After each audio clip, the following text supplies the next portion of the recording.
حاصل بائے عمیرہ احمد. پیش لفظ. حاصل میری زندگی کی چند اہم تحریروں میں سے ایک ہے. میرے خیال میں میری ابتدائی تحریروں میں سب سے میچر اور بہتر یہی تحریر ہے جو بعد میں آنے والے میرے ناول لا حاصل کی بنیاد بنی. دونوں تحریروں میں کیا تعلق ہے یہ آپ پڑھنے کے بعد طے کریں. انسان ساری زندگی حاصل سے لا حاصل اور لا حاصل سے حاصل کی سفر کرتا رہتا ہے، اور یہی سفر انسان اپنی زندگی کا حاصل بھی ہے اور حاصل اسی سفر کا آغاز ہے. آئیں حاصل شروع کرتے ہیں. باب 1. Excuse me sister. روایش پر دھیمے قدموں کے ساتھ چلتی ہوئی وہ گروپ میں سب سے پیچھے تھی.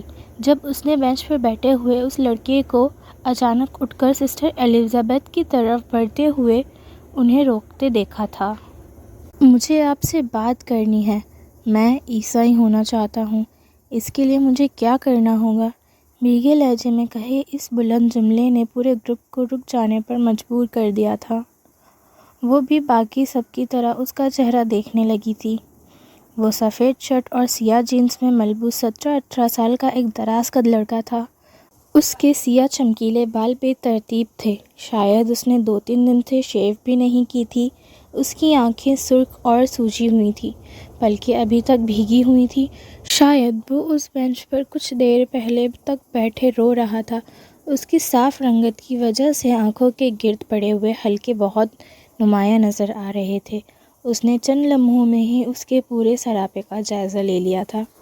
Your name? سسٹر الزبتھ نے کچھ حیرانی سے اس سے پوچھا. محمد حدید. اس کے جواب پر ایک لمحے کے لیے اس کا سانس رک گیا. سسٹر الزبتھ نے بے اختیار مڑ کر اس کو دیکھا تھا. چند سیکنڈ کے لیے دونوں کی نظریں ملی تھیں. میں اس کے متعلق کچھ نہیں کہہ سکتی.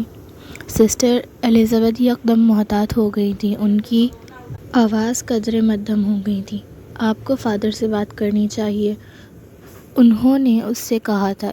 اس کے لیے مجھے کہاں جانا چاہیے؟ اس نوجوان کے ارتجاف میں اضافہ ہو گیا تھا. سسٹر الزبتھ نے اس کی طرف دیکھا تھا اور پھر چند قدم آگے بڑھ کر اس نوجوان کو ایک طرف لے گئی تھی. کچھ دیر وہ دونوں وہاں باتیں کرتے رہے. پھر اس نوجوان نے اپنے والیٹ نکال کر سسٹر کو ایک پین اور کارڈ دیا تھا. سسٹر نے کارڈ کی پشت پر کچھ لکھ کر اسے پکڑا دیا تھا. وہ کسی ڈمی کی طرح سب کچھ دیکھتی رہی تھی. اسے کیا چاہیے ہوگا جس کی طلب اس نے اسے دیکھتے ہوئے سوچا اور بوجھنے کی کوشش کی. گلے میں پڑی ہوئی سونے کی چین جو اس کے کھلے گریبان سے جھلک رہی تھی، اور ہاتھ میں بندھی ہوئی کرسچین ڈائور کی گھڑی اسے کسی معمولی گھرانے کا فرد بھی ظاہر نہیں کر رہی تھی. اور اگر روپیہ پاس ہے اور روپیہ کمانے کے لیے کسی باہری ملک کے ویزا، وہاں سیاسی پناہ اور پھر نیشنلٹی کی بھی ضرورت نہیں تھی، تو پھر یہ سب کیوں کرنا چاہتا ہے؟ وہ حیران تھی.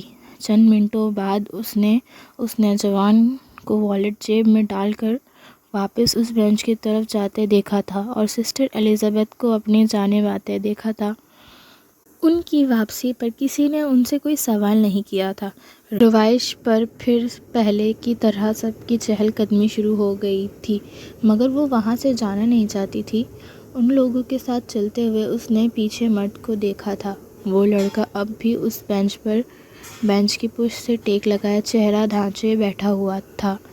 بے اختیار اس کا دل بھاگ کر اس کے پاس جانے کو چاہا تھا، صرف ایک لمحے کے لیے، صرف ایک بات کہنے کے لیے. اس نے مڑ کر اپنے آگے چلتے ہوئے گروپ کو دیکھا اور خود کو بے بس پایا تھا. وہ پیچھے جانا چاہتی تھی، واپس وہیں، مگر آگے چلتی جا رہی تھی. اسے پتا تھا یہ روایش سیدھا اس پارک سے باہر لے گئی. وہ واپس وہاں نہیں آ سکے گی. اسے جو بھی کرنا تھا بہت جلدی میں کرنا تھا، مگر اس سے آخر کیا کرنا تھا؟ روایش پر چلتے چلتے وہ گھاس پر چلنے لگی. بڑے غیر محسوس طریقے سے اس نے اپنا جوتا اتار دیا تھا اور پھر اسی طرح سب لوگوں کے ساتھ چلتی رہی. ایک بار پھر اس نے پیچھے مڑ کر دیکھا تھا۔ بہت دور بینچ پر اب وہ ایک نقطے کی صورت میں نظر آ رہا تھا، مگر وہ وہاں تھا۔ وہ لوگ گیٹ کے پاس پہنچ گئے تھے۔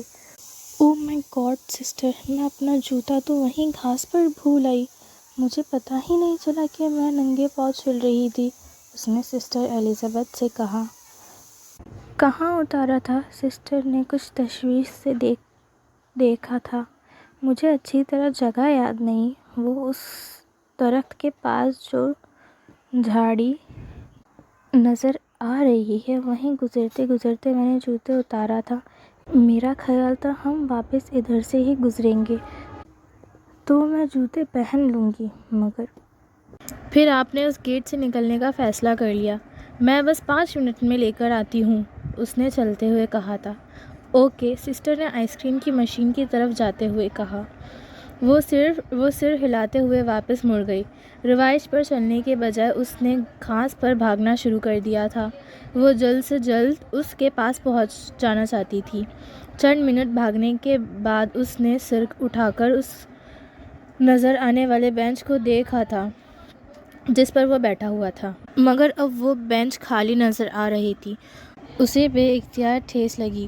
اس بینچ کے قریبی بینچ بھی خالی نظر آ رہی تھی۔ وہ بے اختیار آگے بھاگتی چلی گئی تھی۔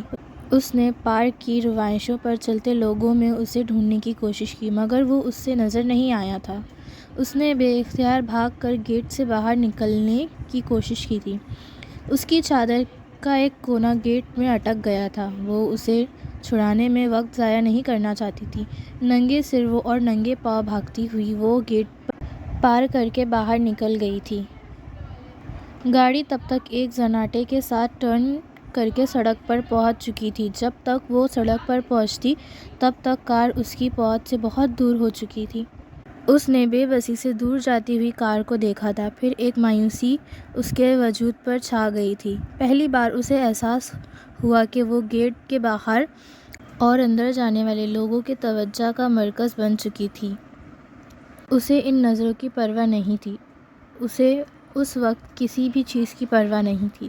گیٹ کے قریب آتے ہی اس نے چوکیدار کے ہاتھ میں اپنی چادر دیکھ لی تھی۔ اس نے اسے دیکھ کر چادر اس کی طرف بڑھا دی تھی۔ ہونٹ بھینچتے ہوئے اس نے چادر لے کر اوڑھ لی تھی۔ کیا بات ہے بی بی، کیا ہوا ہے؟ چوکیدار متجسس تھا۔ اس نے جواب نہیں دیا، چپ چاپ اندر چلی گئی۔ روایش سے گھاس پر اتر کر اس نے مطلوبہ جگہ جوتا تلاش کرنے کی کوشش کی تھی۔ اسے جوتے نہیں ملا۔ یا تو وہ جگہ بھول چکی تھی یا پھر کوئی جوتا اٹھا چکا تھا۔ چند منٹ وہ گھاس پر بے دلی سے جوتا ڈھونڈتی رہی، پھر واپس اس گیٹ کی طرف چل دی جہاں سسٹرز اس کا انتظار کر رہی تھیں۔ گھاس پر چلتے چلتے اس نے اپنے پیر میں کوئی چیز چبھتی محسوس کی تھی۔ وہ رک گئی تھی۔ اس نے پیر اٹھا کر دیکھنے کی کوشش کی تھی۔ اسے اندازہ نہیں تھا کہ پاؤں میں کیا چبھا تھا۔ اب وہ گھاس سے ہٹ کر روایش پر چلنے لگی تھی۔ تم نے پریشان کر دیا، اتنی دیر! میں تو ڈر گئی تھی، ابھی تمہارے پیچھے آنے والی تھی، سسٹر ایلزابتھ نے اسے دیکھتے ہی کہا تھا۔ تبھی ان کی نظر اس کے پیروں پر پڑی تھی۔ کیا ہوا؟ جوتا نہیں ملا؟ انہوں نے کچھ حیران ہو کر پوچھا تھا۔ اس نے سر کی جنبش سے انکار کیا تھا۔ سسٹر نے اس کے چہرے کو غور سے دیکھا تھا اور پھر کچھ متفکر ہوئی تھی۔ تمہیں کیا ہوا ہے؟ اتنی پریشان کیوں ہو؟ کچھ نہیں سسٹر، کچھ بھی نہیں ہوا، بس جو ڈھونڈ رہی تھی وہ نہیں ملا۔ حالانکہ میں نے تو یقین کریں، میں نے تو بہت کوشش کی تھی، پھر بھی پتہ نہیں کیوں۔ وہ بڑبڑا رہی تھی۔ سسٹر ایلزابتھ نے اس کی آنکھوں میں امڑتی ہوئی نمی کو دیکھا تھا اور پھر اس کے گال چھوتے ہوئے اسے جیسے تسلی دینے کی کوشش کی تھی۔ کم آن، ایک جوتے کے گم ہو جانے پر اتنی پریشانی کی کوئی بات نہیں، ہو جاتا ہے ایسے کئی دفعہ گھاس میں۔ رونے والی کون سی بات ہے، ابھی راستے سے دوسرا جوتا خرید لیں گے، سسٹر ایلزابتھ نے اسے تسلی دیتے ہوئے کہا تھا۔ باقی سسٹرز نے بھی اسے تسلی دی تھی اور پھر اسے چیئر اپ کرنے کی کوشش کرنے لگے۔ وہ آنکھوں میں تیرتی ہوئی نمی کو اپنے اندر اتارنے کی کوشش کرنے لگی۔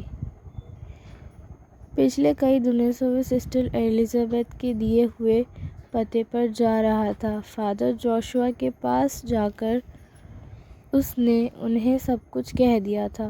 اس کے ساتھ کیا ہوا تھا، وہ خود کو کیا سمجھ رہا تھا، اس کا ذہنی خلجن، اس نے ہر چیز کھل کر بتائی تھی۔ فادر جوشوا نے بڑی محبت اور توجہ سے اس کی ساری گفتگو سنی تھی اور پھر دیر تک اسے اولڈ اور نیو ٹیسٹامنٹ سے کچھ چنی ہوئی باتیں بتاتے رہے۔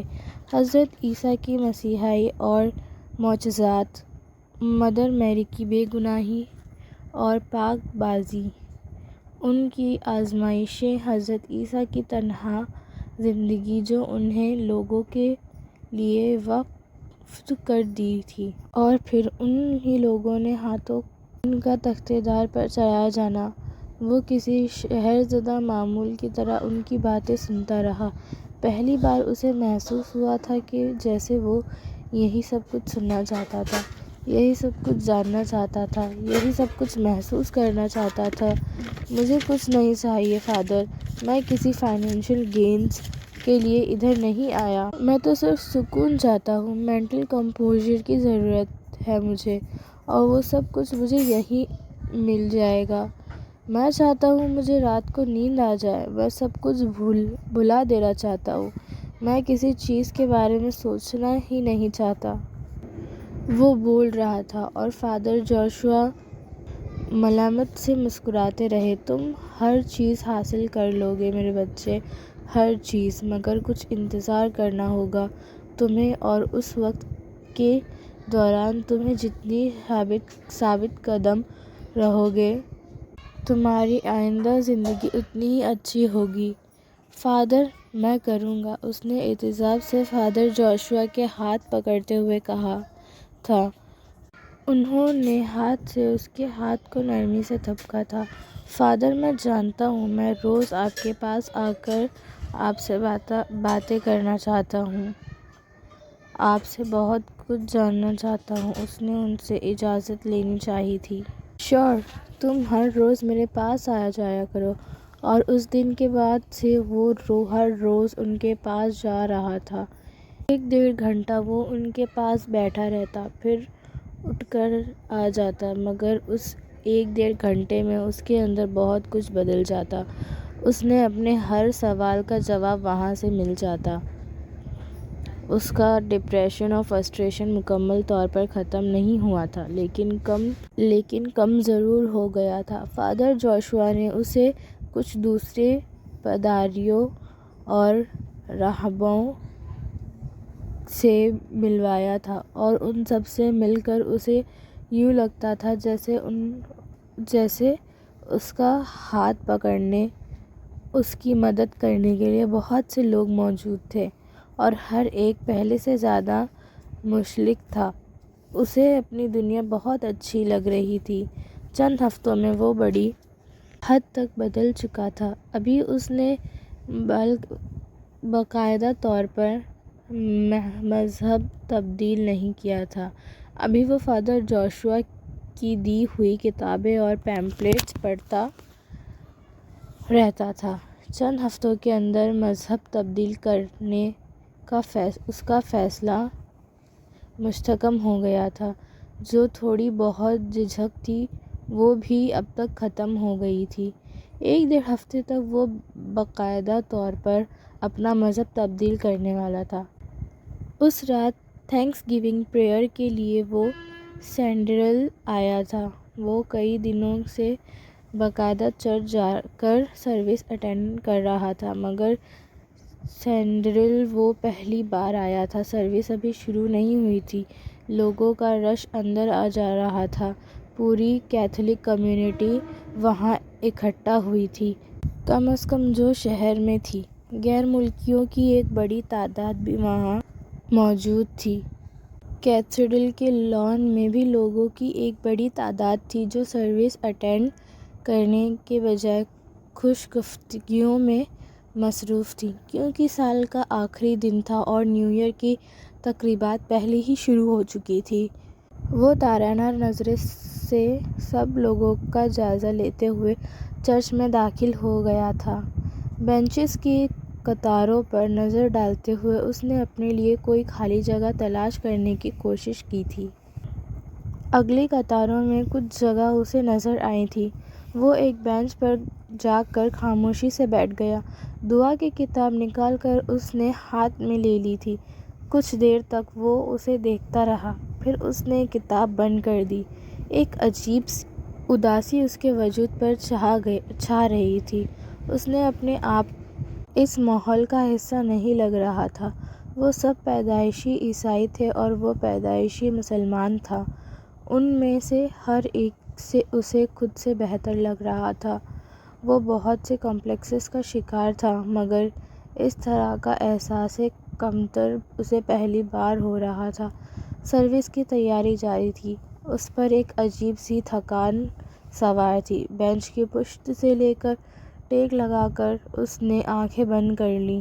تبھی اسے احساس ہوا تھا اس کے بائیں جانب کوئی آ کر بیٹھا تھا۔ اس نے آنکھیں نہیں کھولی تھیں، جانتا تھا آہستہ آہستہ تمام بینچز لوگوں سے بھر جائیں گی۔ بہت اچھا لگ رہا ہے یہاں، اس نے قریب ایک مدھم پرسکون مگر اجنبی آواز سنی تھی۔ اس نے اب بھی آنکھیں نہیں کھولی تھیں۔ شاید یہ جملہ کسی اور سے کہا گیا ہے، اس نے سوچا تھا۔ آج کی شام میری زندگی کی سب سے اچھی شام ہے، حدید۔ آواز وہی تھی مگر اس بار اس کا نام بھی لیا گیا تھا۔ اس نے برق رفتاری سے آنکھیں کھول کر اپنے بائیں جانب دیکھا۔ اس کے قریب سیاہ سوٹ میں ملبوس ایک لڑکی بالکل اسی طرح بینچ کی پشت سے ٹیک لگائے اور آنکھیں بند کیے بیٹھی تھی۔ سیاہ چادر اس کے سر کو ڈھانپے ہوئے تھی۔ سیاہ چادر کی اونٹ میں نظر آنے والے چہرے پر عجیب طرح کا سکون اور ٹھہراؤ تھا، مگر اس کیفیت کے بغیر بھی وہ بے حد خوبصورت نظر آتی۔ اس نے گہرے نظروں سے اس کا جائزہ لیا تھا اور پھر الجھن کا شکار ہو گیا تھا۔ وہ لڑکی اب آنکھیں بند کیے ٹیک لگائے خاموش تھی اور وہ رہا تھا کیا واقعی وہ اس سے ہی مخاطب ہوئی تھی؟ اسے غلط فہمی ہو گئی تھی؟ وہ اس کا چہرہ دیکھتے ہوئے سوچ رہا تھا۔ اس سے پہلے کہ وہ اس سے کچھ پوچھتا، دفعتاً اس نے آنکھیں کھول دی تھیں، مگر اس کی طرف دیکھنے کے بجائے وہ سامنے لگے ہوئے ہولی کراس کو دیکھ رہی تھی۔ اس دن میں نے سوچا تھا میں دوبارہ کبھی تمہیں نہیں دیکھ پاؤں گی، اور دوبارہ نہ دیکھتی تو۔ وہ سامنے دیکھتے ہوئے اس طرح بولی جیسے کوئی سرگوشی کر رہی ہو۔ حدید اب واقعی الجھن کا شکار ہو گیا تھا۔ دیکھیں، میں نے آپ کو پہچانا نہیں ہے۔ میرا خیال ہے ہم پہلے کبھی نہیں ملے ہیں، اور نہ ہی مجھے یہ سمجھ آ رہا ہے کہ آپ کو میرا نام کیسے معلوم ہے۔ کیا آپ اپنا انٹروڈکشن کروائیں گی؟ اس بار پہلی دفعہ اس نے اپنی نظریں ہولی کراس سے ہٹاتے ہوئے اس پر مرکوز کر دی تھیں۔ حدید نے اپنی زندگی میں بہت سی آنکھیں دیکھی تھیں، ایسی آنکھیں جو پہلی نظر میں ہی بندے کو ہپنوٹائز کر لیتی ہیں۔ ایسی آنکھیں جنہیں آپ بار بار دیکھنا چاہتے ہیں۔ ایسی آنکھیں جو سب کچھ کہہ دیتی ہیں، جو کوئی راز بھی راز نہیں رہنے دیتی۔ ایسی آنکھیں جنہیں دیکھ کر یہ خیال آتا ہے کہ شاید دنیا انہی آنکھوں کو دکھانے کے لیے بنائی گئی ہے۔ ہنسنے والی آنکھیں، دل میں اتر جانے والی نظریں، سحر زدہ کر دینے والی نگاہیں۔ مگر اس نے کبھی اتنی اداس آنکھیں دیکھی نہیں تھیں۔ جب وہ آنکھیں بند کیے بیٹھی تھی تو وہ سوچ رہا تھا کہ اس کی پلکیں بہت خوبصورت ہیں۔ جب اس نے آنکھیں کھولی تھیں تو اس نے دیکھا کہ آنکھوں کا رنگ بھی بہت خوبصورت تھا، ڈارک بلیک۔ مگر اب اس کی نظریں نہ دراز پلکوں پر تھیں، نہ آنکھوں کے رنگ پر، بلکہ صرف اداسی پر تھیں جو آنکھوں میں تھی۔ وہ کچھ پزل ہو گیا تھا۔ آپ نے مجھے اس لیے نہیں پہچانا کیونکہ آپ نے مجھے کبھی دیکھا ہے، مجھ سے ملے ہیں، مگر میں آپ کو اس لیے پہچانتی ہوں کیونکہ آپ کو دیکھ بھی چکی ہوں اور آپ سے مل بھی چکی ہوں۔ حدید، اس کی الجھن اور بڑھ گئی تھی۔ میں کچھ سمجھا نہیں۔ آپ میرا نام کیسے؟ اس نے پوچھنے کی کوشش کی تھی۔ صرف نام نہیں اور بھی بہت کچھ جانتی ہوں، اور جو نہیں جانتی وہ جان لینا چاہتی ہوں۔ وہ کچھ نقش ہو کر اسے دیکھنے لگا تھا۔ کیا جانتی ہیں آپ میرے بارے میں؟ اس نے چند لمحوں تک اسے دیکھتے رہنے کے بعد مدھم آواز میں کہا تھا۔ یہی کہ آپ مسلمان ہیں اور یہ بھی کہ آپ مذہب تبدیل کرنا چاہتے ہیں۔ وہ چند لمحوں کے لیے بالکل ساکت ہو گیا تھا، پھر اس نے اپنا چہرہ سرخ ہوتے محسوس کیا تھا۔ So what? اس بار اس سے بات کرتے ہوئے اس کے لہجے میں ترشی تھی۔ میں یہ جاننا چاہتی ہوں کہ تم ایسا کیوں کرنا چاہتے ہو؟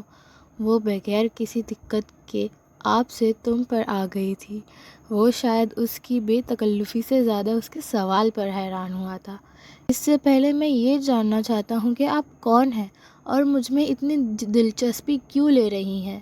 اور سوال کرتے کرتے کرنٹ کی طرح ایک سوچ اس کے ذہن سے ٹکرائی تھی۔ اس نے بے اختیار اسے دوبارہ دیکھا تھا۔ میں واقعی اسٹوپڈ ہوں، میں نے اس چیز پر غور کیوں نہیں کیا؟ وہ سوچ رہا تھا۔ وہ اپنے چہرے، انداز اور چادر اوڑھنے کے طریقے سے وہاں اس چرچ میں بیٹھے ہوئے لوگوں کا حصہ نہیں لگ رہی تھی۔ کیا آپ بھی مسلم ہیں؟ اس نے اس کے چہرے پر نظر ٹکاتے ہوئے کہا تھا۔ وہ شاید پہلے ہی اس سوال کا توقع کر رہی تھی۔ کسی حیرانگی کے بغیر اس نے کہا، میں مسلمان ہونے کی کوشش کر رہی ہوں۔ اس کے جواب نے چند لمحوں کے لیے حدید کو خاموش کروا دیا تھا۔ وہ چپ چاپ الجھن بھری نظروں سے اس کا چہرہ دیکھتا رہا۔ میری سمجھ نہیں آ رہا۔ میرا خیال تھا کہ آپ مسلم ہیں، میرا مطلب ہے آپ مسلم لگتی ہیں۔ اسے لگا تھا کہ لڑکی کے چہرے پر ایک سایہ لہرایا تھا۔ صرف نظر آتی ہوں، نظر آنے سے کیا ہوتا ہے؟ اس نے بہت عجیب لہجے میں کہا تھا۔ نام جان سکتا ہوں میں آپ کا؟ کرسٹینا۔ اس نے چند لمحوں کے بعد اس کو اپنا نام بتایا تھا۔ وہ اس پر نظریں جمائے اس کی بات کی صداقت جانچنے کی کوشش کرتا رہا۔ اب آپ مجھے یہ بتائیں کہ آپ مجھے کیسے جانتی ہیں؟ چند لمحوں بعد اس نے اس سے پوچھا تھا۔ کرسٹینا نے ایک گہری سانس لی تھی۔ اس دن میں نے آپ کو پارک میں دیکھا تھا، آپ سسٹر ایلزابتھ کے پاس آئے تھے۔ اس نے حدید کو یاد دہانی کروائی تھی۔ حدید نے غور سے اسے دیکھا تھا مگر پہچان نہیں پایا۔ اس دن ویسے بھی وہ جس کیفیت میں تھا شاید کسی کو بھی نہ پہچان پاتا، اور سسٹرز کے جس گروپ کے پاس وہ گیا تھا وہ خاصا لمبا چوڑا تھا۔ اب ان میں یہ لڑکی بھی شامل تھی یا نہیں وہ نہیں جانتا تھا، مگر اس نے سر ہلا دیا۔ ہاں، ہو سکتا ہے آپ وہاں ہوں۔ بہرحال میں نے آپ کو نہیں دیکھا۔ سروس شروع ہو چکی تھی۔ اس نے بائشاپ کو چبوترے پہ جاتے دیکھا تھا۔ کیا آپ کچھ دیر کے لیے میرے ساتھ باہر چل سکتے ہیں؟ حدید نے ایک مدھم سرگوشی سنی تھی۔ مگر میں یہاں پر سروس اٹینڈ کرنے آیا ہوں۔ اس نے کچھ ہچکچاتے ہوئے اس سے کہا تھا۔ پلیز۔ اس بار اس کی آواز التجائی تھی۔ وہ کچھ دیر اس کا چہرہ دیکھتا رہا اور پھر خاموشی سے کھڑا ہو گیا۔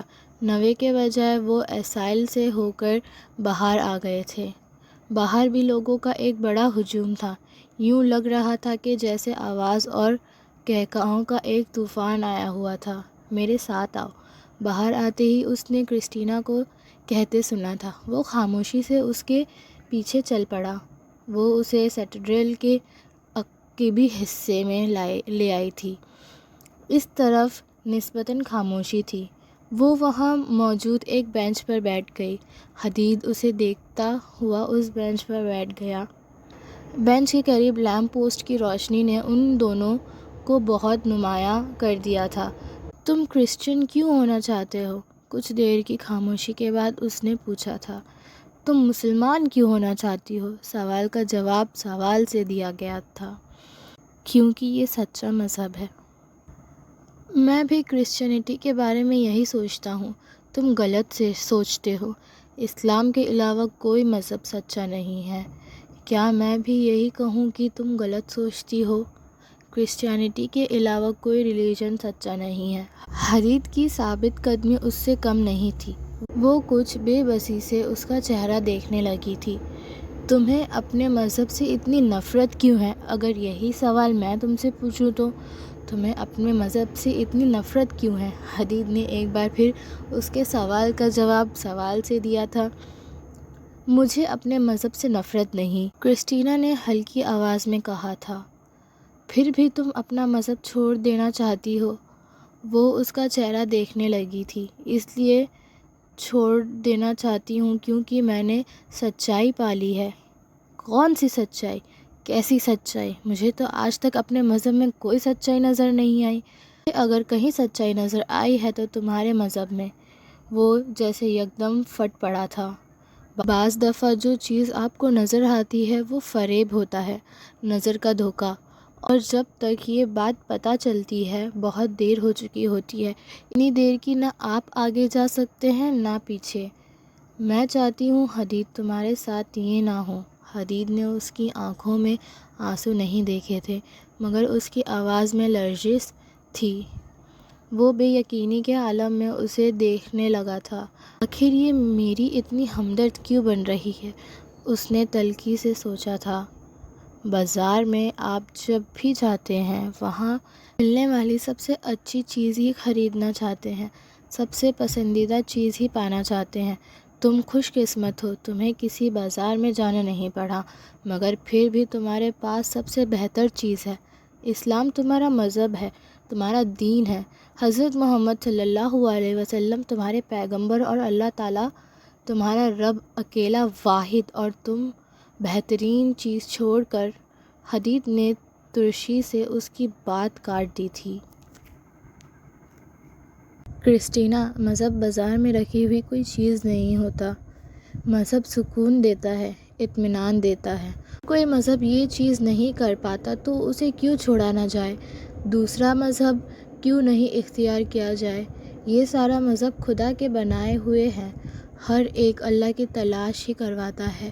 اس سے کیا فرق پڑتا ہے کہ مسلم رہوں یا کرسچن بن جاؤں یا پھر کوئی تیسرا مذہب اختیار کر لوں؟ فرق پڑتا ہے حدید، بہت فرق پڑتا ہے۔ تم محمد صلی اللہ علیہ وسلم کو چھوڑ کر ایسا عیسیٰ کے فالوور، تم خدا کی وحدانیت کو چھوڑ ٹرینٹی پر ایمان لانا چاہتے ہو، تم ہر چیز ریپلیس کرنا چاہتے ہو، ہر چیز، پیغمبر، دین، خدا، تم سب کچھ غلط کرنا چاہتے ہو، سب کچھ غلط کر رہے ہو۔ مجھے صرف یہ بتاؤ کہ تم محمد صلی اللہ علیہ وسلم کے نام نہیں لوگے تو زندہ کیسے رہو گے؟ تم ان کے بارے میں سوچو گے نہیں تو سانس کیسے لوگے؟ تم ان کی جگہ کسی دوسرے کو کیسے دے دو گے؟ چرچ کے اوپر لگا ہوا کراس نظر آ رہا ہے تمہیں پتہ ہے وہ کیا ظاہر کرتا ہے؟ اگلی بار جب تم سینے پر کراس بناؤ گے تو تمہیں پتہ ہے تم کیا کر رہے ہو؟ تم اللہ کا نام لے رہے ہوگے، تم اس کو یاد کرو گے۔ نہیں حدید، تم جسے یاد کرو گے وہ خدا نہیں ہوگا۔ خدا تو واحد ہوتا ہے، ایک ہوتا ہے، یکتا ہوتا ہے۔ کرسٹینا نے بلند آواز میں بات کرتے کرتے اپنا ہاتھ اٹھایا تھا اور حدید کے سینے پر ہولی کراس بنایا تھا۔ تم کہو گے Father, Son and the Holy Spirit. کیا تم جانتے ہو تم کیا کر رہے ہو؟ کیا تمہاری فیملی جانتی ہے تم کیا کر رہے ہو؟ وہ ابھی خاموش ہونا نہیں چاہتی تھی، وہ سب کچھ کہنا چاہتی تھی، بہت کچھ بتانا چاہتی تھی، مگر اسے یکدم چپ ہونا پڑا تھا۔ وہ ایک تک اس کا چہرہ دیکھتے اس کی باتیں سنتے سنتے یکدم پھوٹ پھوٹ کر رونے لگا تھا، بالکل بچوں کی طرح۔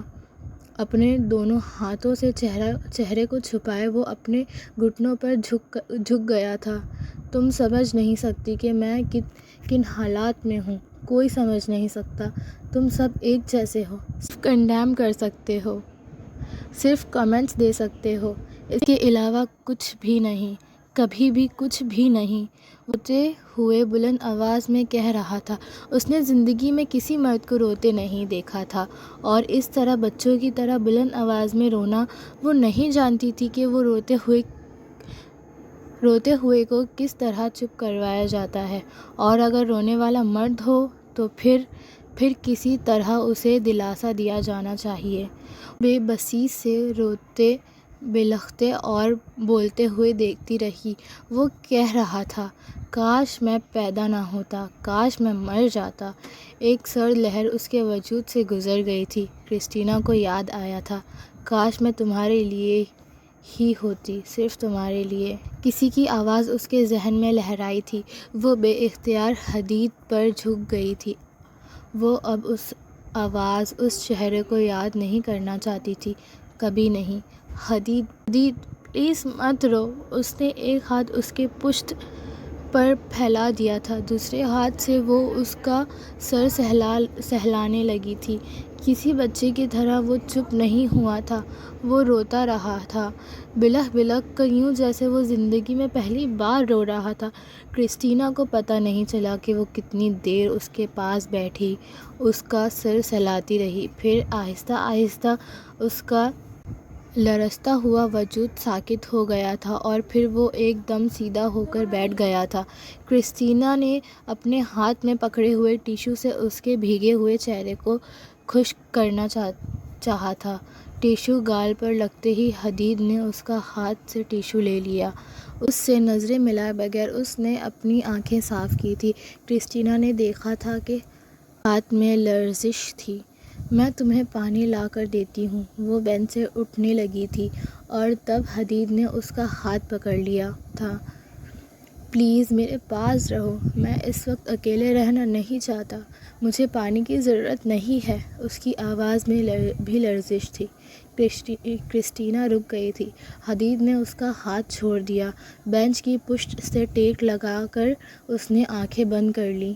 وہ بھی خاموشی سے اس کا چہرہ دیکھتی رہی۔ حدید نے اپنی گردن کو تھوڑا اس کی طرف موڑا تھا اور آنکھیں کھول کر اسے دیکھنے لگا تھا۔ کیا تمہاری فیملی جانتی ہو تم مسلمان ہونا چاہتی ہو؟ کرسٹینا کے لیے اس کا سوال غیر متوقع تھا۔ ہاں۔ ایک لمحے کی خاموشی کے بعد اس سے نظریں چراتے ہوئے اس نے کہا، کیا انہیں کوئی اعتراض نہیں؟ کرسٹینا نے سر اٹھا کر اس کی طرف دیکھا تھا۔ نہیں، تم جھوٹ بول رہی ہو۔ وہ اسے صرف دیکھ کر رہ گئی تھی۔ حدید، کیا تم مجھے بتاؤ گے کہ تم کیوں اپنا مذہب چھوڑنا چاہتے ہو؟ بہت نرم آواز میں اس نے بات کا موضوع بدل دیا تھا۔ کرسٹینا نے اس کے چہرے پر تھکن دیکھی تھی۔ حدید نے ایک بار پھر چہرہ موڑ کر اسے دیکھا تھا اور پھر پہلے کی طرح بینچ کی پشت سے ٹیک لگا کر آنکھیں بند کر لیں۔ اپنی چادر کو اس نے اپنے گرد کچھ اور لپیٹ لیا تھا۔ پھر اس نے حدید کے چہرے کو دیکھا تھا۔ وہ اسی طرح آنکھیں بند کیے ہوئے تھا، مگر اب وہ کچھ نہیں کہہ رہا تھا۔